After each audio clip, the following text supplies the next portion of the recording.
Staff of State Bank of India SBI Bishnupur branch Monad Laishram, who allegedly ran away after stealing money of around Rs.2 crore from the State Bank, has been apprehended at North Delhi on Friday.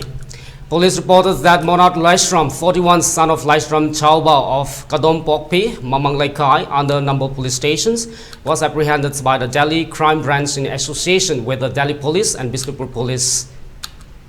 He was caught from the Patel Chess Christians colony opposite Maurais Nagar police stations, North Delhi, at around 5:30 p.m.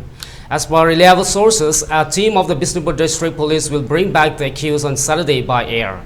According to the complaint reported lodged by the SBI Bishnupur branch at Nambo police station, states by its branch manager was mentioned that Monad has been working as a senior assistant at the same bank branch.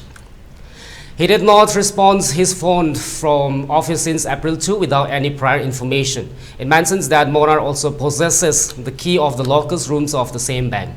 The staff of the bank noticed missing of the money around Rs.2 crore when opened the lockers room.